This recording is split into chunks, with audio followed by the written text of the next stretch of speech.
Halo, selamat sore Tribunor. Senang sekali saya Mesya Marasabesi bisa menyapa Anda kembali di Tribun Ambon hari ini, edisi 13 April 2026, di mana sejumlah informasi terbaru dari Kota Ambon dan sekitarnya akan kami hadirkan untuk Anda. Kita mulai dengan berita pertama. Korupsi ADD, DD, dan PAD 1 miliar di negeri Tiau Malteng, mantan pejabat dan 5 stafnya dihukum berat. Mantan pejabat negeri Tiau, Kecamatan Saparua, Kabupaten Maluku Tengah, Malteng, Provinsi Maluku, Agustinus Peters bersama dengan sekretaris, bendahara, dan 3 stafnya dituntut berat oleh Jaksa Penuntut Umum Kejaksaan Negeri Ambon Cabang di Saparua. Keenam terdakwa ini diproses dalam perkara dugaan tindak pidana korupsi alokasi dana desa atau ADD, kemudian dana desa atau DD dan pendapatan asli daerah, maksud kami asli desa atau PAD Negeri Tiau tahun anggaran 2020-2022. Kasus ini dalam ekspos kerugian keuangan negara, total keseluruhan sebesar 1,11 miliar dari total anggaran 4,5 miliar. Dengan rincian sebesar 906,66 miliar berdasarkan hasil perhitungan kerugian keuangan negara yang dilakukan auditor pada Inspektorat Maluku Tengah dengan nomor dokumen PKN nomor 700.04-10-10 angka Romawi Inspektor 2025 tanggal 23 Maret 2025.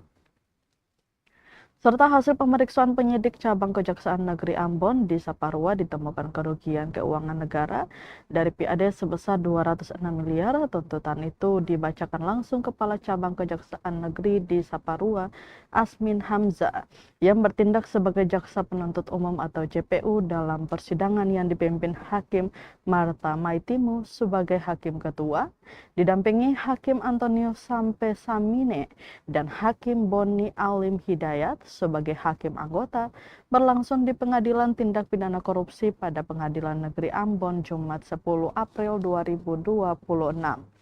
Keenam terdakwa dalam perkara ini ialah mantan penjabat Negeri Tiau 2020-2022 Agustinus Peters, mantan sekretaris Helni Kaitijli, kemudian mantan bendahara Greni Helmi Theo Helumual selaku Kasih Pembangunan, Kasih Pemberdayaan Purpaliama, dan Stella Helena Peters selaku Kaur TU. JPU dalam surat tuntutan mengatakan keenam terdakwa terbukti telah melakukan penyalahgunaan anggaran desa pada tahun 2020-2022 secara bersama-sama. Mereka didakwa membuat nota serta kwitansi fiktif yang bertentangan dengan Permendagri nomor 113 tahun 2014, Permendagri nomor 20 tahun 2018, serta sejumlah regulasi terkait pengadaan barang dan jasa desa.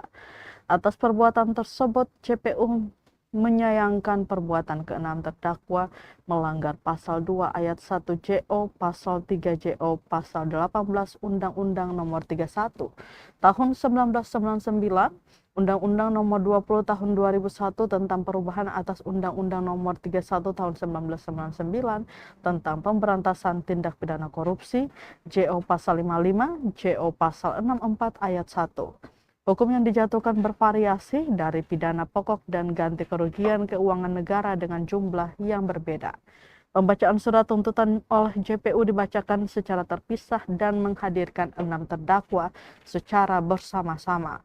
Untuk mantan pejabat negeri Tiau 2020-2022, Agustinus Peters dituntut pidana pokok 4 tahun dan 6 bulan penjara, dibebankan menggantikan kerugian negara sebesar 600-an juta sekian, dengan ketentuan apabila tidak menggantikan kerugian tersebut maka harta benda disita dan dilelang menutup kerugian negara, dan jika harta benda tidak mencukupi menggantikan dengan pidana kurungan selama 2 tahun. Sementara mantan bendahara Greni Helmi dihukum pidana pokok 3 tahun penjara dan ganti kerugian negara 300-an juta. Mantan sekretaris Helni Kaitijli dituntut pidana pokok 3 tahun dan 6 bulan dan menggantikan kerugian negara sebesar 80-an juta rupiah.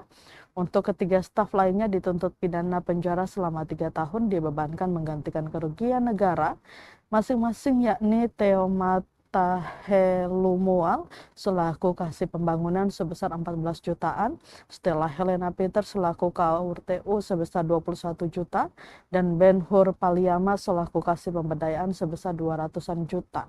Beban uang pengganti kerugian keuangan negara jika tidak membayar, maka harta benda akan disita jaksa dan lelang untuk menutup kerugian keuangan negara. Namun jika harta benda tidak mencukupi, maka diganti dengan pidana kurungan masing-masing selama 1 tahun. Untuk denda terhadap ke-6 terdakwa ini sebesar 100 juta, subsidi 3 bulan penjara. Usai mendengarkan pembacaan surat tuntutan oleh JPU, sidang kemudian ditunda pekan depan dengan agenda pembelaan.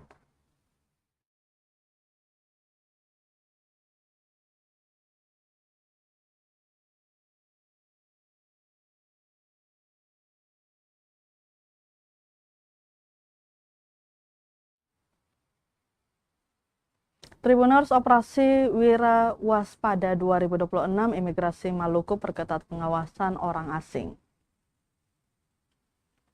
Kantor Wilayah Direktorat Jenderal Imigrasi Maluku bersama Kantor Imigrasi Kelas 1 TPI Ambon melaksanakan Operasi Wira Waspada 2026 sebagai bagian dari pengawasan orang asing secara serentak di seluruh Indonesia. Kegiatan ini mengacu pada arahan Direktur Pengawasan dan Penindakan Keimigrasian Yuldi Yusman. Operasi ini bertujuan memperkuat pengawasan terhadap keberadaan dan aktivitas orang asing, khususnya orang yang diduga menyalahgunakan izin tinggal atau tidak memiliki dokumen keimigrasian. Mengusung semangat imigrasi untuk rakyat, pengawasan dilakukan secara profesional, humanis, dan berintegritas guna menekan potensi pelanggaran. Pada hari pertama di Kota Ambon, tim menyasar sejumlah lokasi strategis seperti PPI Eri, PT Harta Samudra, dan Spice Island Dive Resort. Hasilnya tidak ditemukan pelanggaran keimigrasian. Seluruh pihak yang diperiksa juga bersikap kooperatif dan aktif melaporkan keberadaan orang asing. Pengawasan dilanjutkan ke PLTMG Ambon, Piker di Wai, Kabupaten Maluku Tengah. Dari hasil pemeriksaan sebagian besar tenaga kerja asing telah meninggalkan Ambon sejak Maret 2026. Saat ini hanya 1 warga negara asing yang masih berada di lokasi dengan izin tinggal yang sah dan sesuai peruntukan. Kepala Bidang Gakum dan Patnal Kanwil Ditjen Imigrasi Maluku, Jose Rizal, menegaskan pentingnya pengawasan rutin terhadap tenaga kerja asing, terutama yang terlibat dalam proyek strategis. Kanwil Ditjen Imigrasi Maluku menegaskan komitmennya untuk terus memperkuat sinergi dengan berbagai pihak guna menciptakan pengawasan keimigrasian yang efektif, adaptif, dan berkelanjutan demi menjaga kedaulatan negara serta situasi yang aman dan kondusif.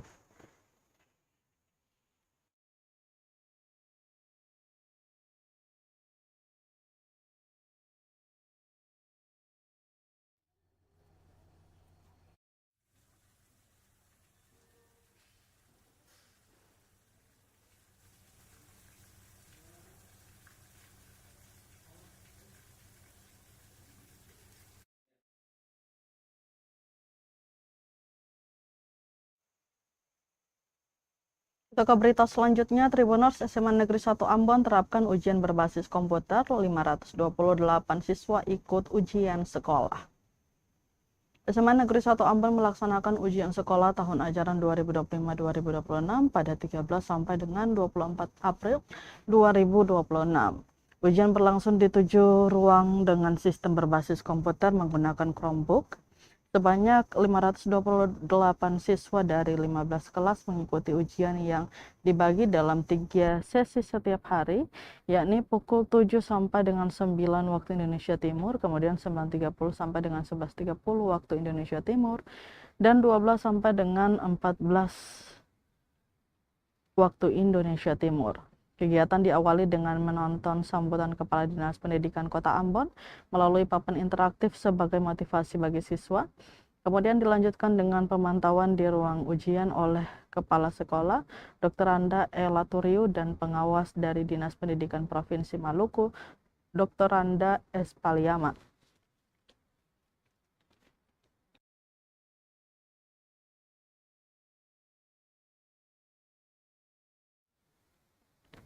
Kepala Sekolah SMA Negeri 1 Ambon, Dr. Randa Elaturiu, mengatakan ujian ini bertujuan mengukur kompetensi akhir siswa sekaligus membentuk karakter seperti kejujuran, tanggung jawab, dan kedisiplinan. Ia berharap seluruh siswa mengikuti ujian dengan penuh integritas dan semangat, sehingga tidak hanya meraih hasil akademik yang baik, tetapi juga memiliki karakter yang kuat sebagai bekal masa depan.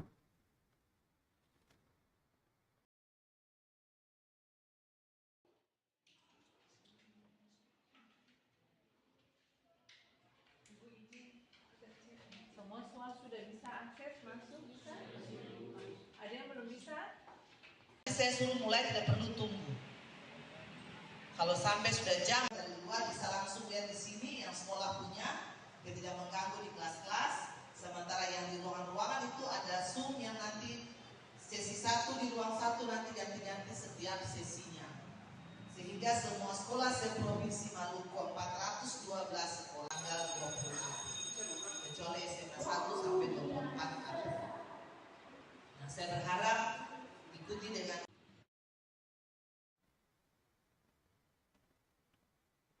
Kita ke berita selanjutnya. Tribuners, HUT ke-4 CBR Community Ambon di ACC Paso jadi ajang silaturahmi puluhan komunitas motor. Suasana berbeda terlihat di area parkiran Ambon City Center atau ACC Paso, Kecamatan Baguala, Kota Ambon, Minggu 12 April 2026. Puluhan anak muda dari berbagai komunitas motor tampak berkumpul sejak sore hingga malam hari. Namun mereka bukan sekedar nongkrong biasa. Kehadiran para rider ini untuk merayakan hari ulang tahun atau HUT ke-4 CBR Community Ambon yang berlangsung meriah dan penuh keakraban. Kegiatan diawali dengan acara seremonial yang berlangsung sederhana namun hikmat. Seluruh peserta bersama-sama memanjatkan doa sebagai bentuk rasa syukur sekaligus memohon kelancaran acara. Setelah itu, acara dilanjutkan dengan pembacaan surat keputusan serta pelantikan kepengurusan baru. Momen ini menjadi bagian penting dalam perjalanan komunitas. Sebagai bentuk regenerasi dan penguatan organisasi ke depan, panitia juga menyerahkan sertifikat dan cenderamata kepada komunitas yang hadir sebagai bentuk apresiasi atas kebersamaan yang terjalin. Puncak acara pun berlangsung penuh kehangatan saat seluruh member CBR Community Ambon maju bersama untuk meniup lilin kue ulang tahun. Suasana kekeluargaan terasa begitu kental, memperlihatkan soliditas antar anggota dan komunitas yang hadir. Sejumlah komunitas motor yang ikut meramaikan acara ini antara lain GSX Community Nusantara Ambon Chapter R15 V3 Indonesia Ambon, Chapter Supermoto Ambon, kemudian Ambon Motor Sport, HBMC, KJAM, KMAC, MRAC, BYM3CA, kemudian Nusa Apono Ambon Community, Satu Darah MC Amboina, Supermoto Indonesia, Tim Batas YNCI, YICI, Aerox Cinematic Ambon, hingga Honda Scoopy Club Ambon. Kemeriahan acara juga ditambah dengan kuis berhadiah dan pembagian door prize yang disambut antusias oleh para peserta. Di balik kemeriahan tersebut, HUT ke-4 ini juga menjadi momen penting bagi CBR Community Ambon.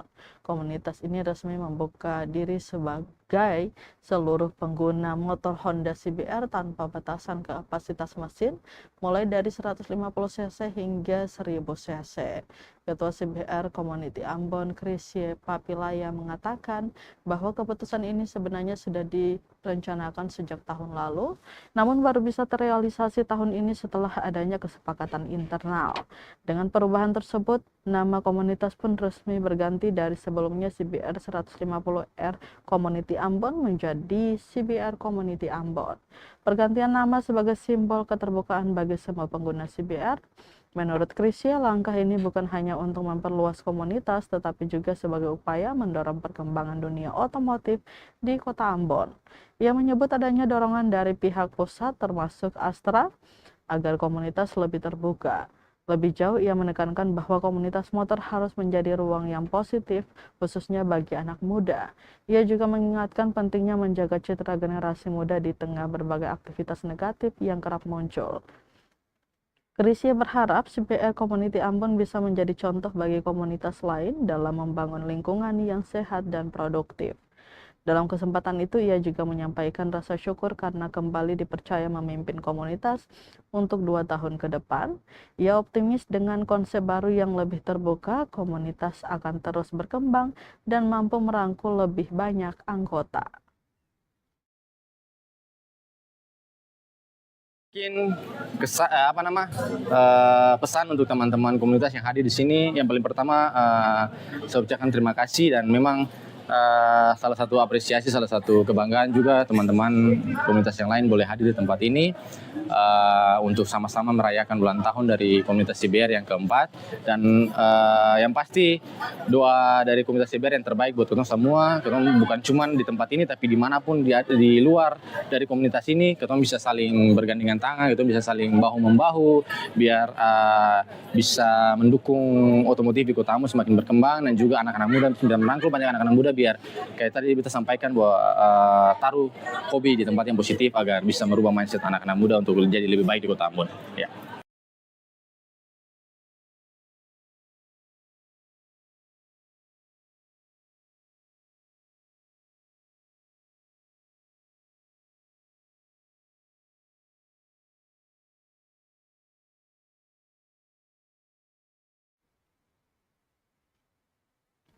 Tribuners, DPRD Malteng kebut Ranperda Negeri target rampung di masa sidang 2 2026. DPRD Maluku Tengah kebut penyelesaian rancangan peraturan daerah atau Ranperda Negeri pada masa persidangan 2 tahun 2026. Diketahui Ranperda Negeri telah berada di meja parlemen sejak beberapa tahun lalu, di mana pada periode DPRD kali ini Ranperda tersebut telah diusul Pemda Maluku Tengah untuk dibahas bersama DPRD. Ketua fraksi Golkar DPRD Maluku Tengah Hasan Al-Katiri mengatakan telah dilaksanakan rapat antara fraksi-fraksi DPRD bersama pimpinan DPRD. Dalam rapat tersebut, seluruh fraksi meminta agar diselesaikannya Ranperda Negeri. Diakui DPRD Maluku Tengah telah membentuk Pansus A dan Pansus B guna penyelesaian Ranperda Negeri. Dikonfirmasi terkait kendala yang dihadapi saat penyelesaian Ranperda Negeri, Hasan menyebut tidak ada kendala mendasar. Ia menambahkan Ranperda ini sedang menunggu value dari pemerintah daerah dan DPRD lantaran diketahui Pansus telah bekerja. Wakil rakyat itu mengaku Ranperda Negeri tersebut telah berada di tahap pembahasan. Ada pula tahap lanjutan yaitu uji publik, harmonisasi, dan penetapan melalui sidang paripurna. Dikonfirmasi soal potensi adanya protes atau dinamika di tengah proses penggodokan Ranperda, Hasan Al-Katiri menilai Pansus A dan Pansus B memiliki kompetensi yang memungkinkan polemik yang lalu tidak terulang kembali.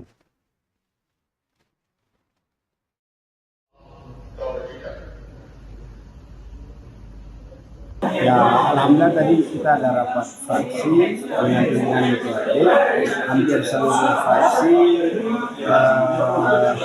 mereka minta untuk kita menyelesaikan pada negeri. Karena itu sudah dibuat Pansus A dan Pansus B, dan insya Allah mungkin dalam waktu dekat mereka menyelesaikan. Jadi tadi harapan seluruh ketua fraksi bahwa ini tanggung jawab kita bersama dengan pemerintah daerah, maka dalam masa sidang ini diharapkan bisa diselesaikan. Sebenarnya tidak ada kendala yang mendasar sebenarnya. Ini tinggal value dari pemerintah daerah dan DPRD aja. Karena Pansus sudah mulai bekerja di masa sidang yang lalu, dan ini tinggal dilanjutkan ke pekerjaan-pekerjaan itu dalam untuk pembahasan bersama antara Pansus A dan Pansus B bersama dengan pemerintah daerah. Jadi kalau pembahasan itu bisa dilaksanakan, setelah pembahasan itu dilaksanakan uji publik, setelah uji publik penetapan, baru evaluasi dan klarifikasi di provinsi, maka 3 tahapan itu kalau dilaksanakan bisa selesai.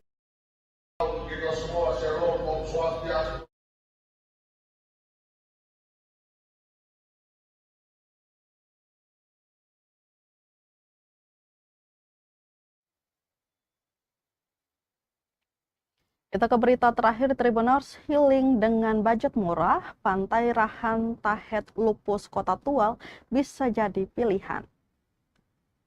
Mengawali akhir pekan, sejumlah tempat wisata sudah tentu jadi tempat pelarian dari penatnya urusan pekerjaan. Namun kali ini ada yang berbeda. Tempat rekreasi baru, Rahan Tahet, yang terletak di Desa Lebetawi, Kecamatan Dulah Utara, Kota Tual, jadi opsi tersendiri sejumlah pengunjung. Tak hanya pemandangan laut dan lembayung sunset yang indah ketika sore hari, tempat ini juga menyediakan ragam kuliner lokal dengan harga yang pastinya terjangkau. Pantauan tribunambon.com nampak sebagian pengunjung sedang bersantai di pantai yang dapat ditempuh selama 35 menit dari pusat Kota Tual. Bersantai di pondok-pondok yang beratap rumbia, beralas bambu tentu menambah kesan sederhana. Salah satu pengunjung, Jiton, mengaku sering menghabiskan waktu akhir pekan bersama rekan-rekan di tempat wisata yang baru dibuka 3 tahun ini. Jiton mengaku menyukai pisang enbal dan seafood yang dijual ramah kantong dan segar pastinya. Emma Abdullah, salah satu penjual kuliner di kawasan ini, mengungkapkan jika akhir pekan biasanya mengantongi Rp500.000. Untuk diketahui, fasilitas yang disewa di sini terbilang murah.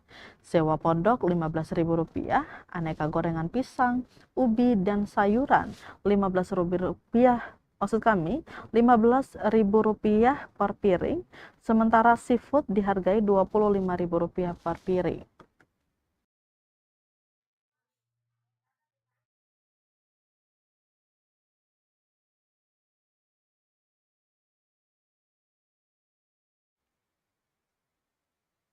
Tribuners, berita tadi sekaligus menutup rangkaian kebersamaan kita di Tribun Ambon hari ini, edisi 13 April 2026. Mewakili seluruh kru yang bertugas, saya Mesyo Marsa Besi pamit undur diri. Selamat sore dan sampai jumpa. Amato.